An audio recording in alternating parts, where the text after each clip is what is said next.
No, we already have highly enriched uranium. We're going to capture it, but we don't need it. We don't want it. We'll probably destroy it after we get it, but we won't let them have it. On May 21st, 2026, Trump sat in the Oval Office and said the following: "We will not let Iran have this uranium. We will take it, and we will probably destroy everything afterwards." It may be just a sentence, but it carries enormous weight. It's becoming increasingly clear that closing the Strait of Hormuz was the biggest mistake in Iran's history. In less than 3 months, the country that was threatening the whole world ended up at the negotiating table. Now, it's discussing handing over its most precious asset, the nuclear program, which took 40 years to build. Reactors, centrifuges, enriched uranium, enough for up to 10 bombs. Trump isn't asking, he's demanding, and the deadline is running out. What's happening right now and what's at stake is one of the most intense stories of recent times. Why? What Trump is demanding is no small thing. He is asking Iran to give up the heart of its nuclear program. What the regime has built over decades, hidden from the world, defying sanctions, defying inspections, defying the United States. And do you know what Iran said? A resounding no.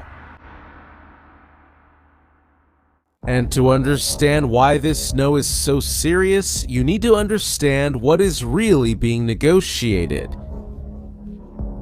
Because the details of this negotiation are much more concrete than most people imagine. The United States wants Iran to send all the uranium out of the country, preferably to the United States itself. Iran refused. The proposal that's on the table now is a compromise. Part of the uranium will go to a third country, and part will be diluted inside Iran itself under international supervision.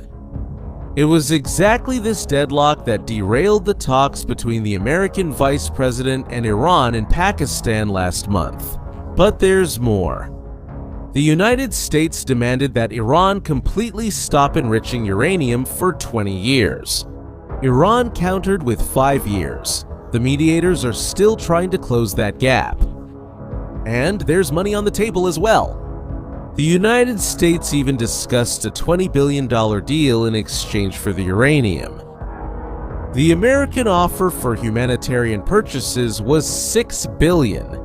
Iran asked for $27 billion.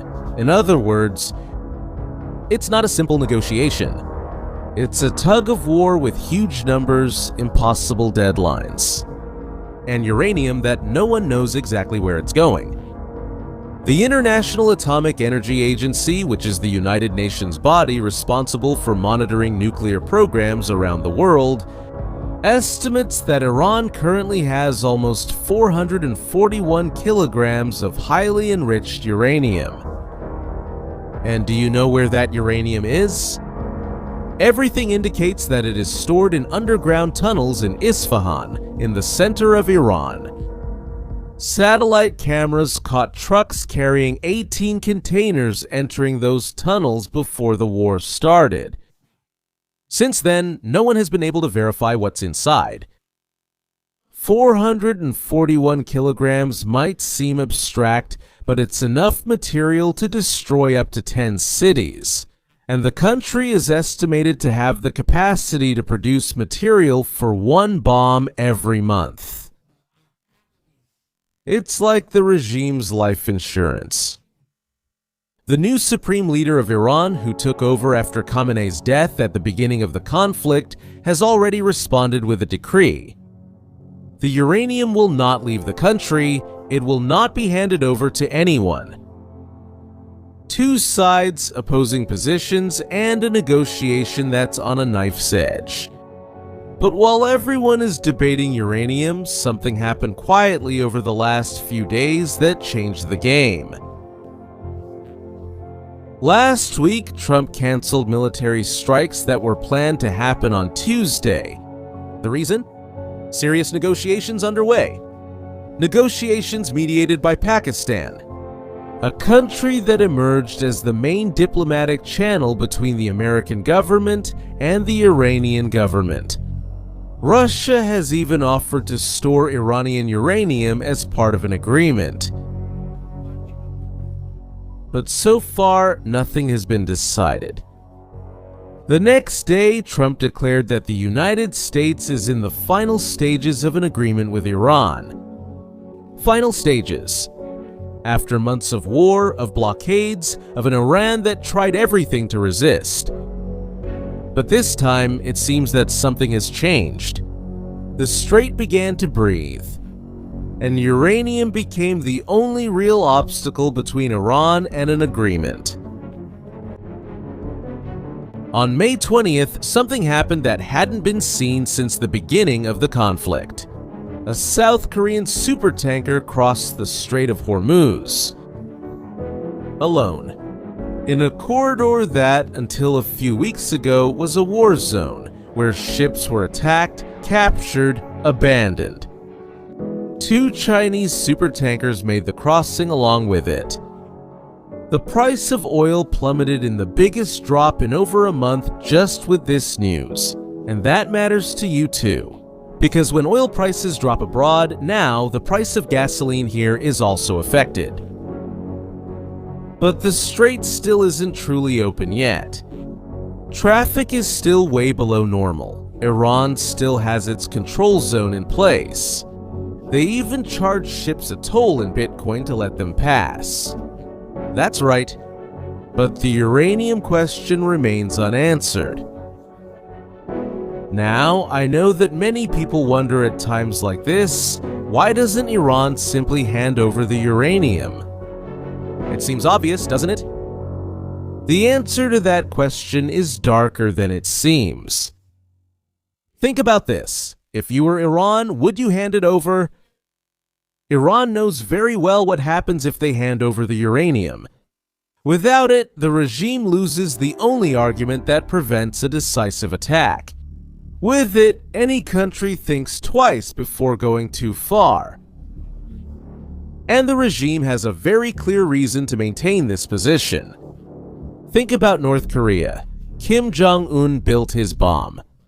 And, to this day, no one goes after him. Iran has learned that lesson. Because without uranium, the regime loses the only shield it still has. And it knows that without it, it could be the next to fall. Handing over the uranium is, for Iran, almost the same as signing its own death warrant. Trump knows this and doesn't back down. And at this point, it's hard to disagree with his goal. Iran, with enough uranium for 10 nuclear bombs and just a step away from weapons grade, is not a problem that can be easily ignored. It's a real red line. And here we come to the key point. That question I know you're asking yourself right now. What will happen? Well, there are 2 paths ahead. In the first, Iran finds a negotiated way out. It gives up part of its uranium. It accepts international supervision. It gets some security guarantees in return. The Strait opens for good. Oil starts flowing again. And the world breathes a little easier. The markets go up. And Iran, without the uranium, loses for good the only trump card it still had. In the second scenario, negotiations stall. The deadline passes, and Trump decides he can't back down again. The attacks resume, and this time with no end date. What will happen, we still don't know for sure. The goal is clear, but the path is uncertain. And Iran's response in the coming days will determine what happens next. In your opinion, will Iran give in? Or will it risk a new attack? Leave it in the comments. I want to know what you think. And if this content helped you understand what's going on, share it with someone who also needs to know about this. See you next time.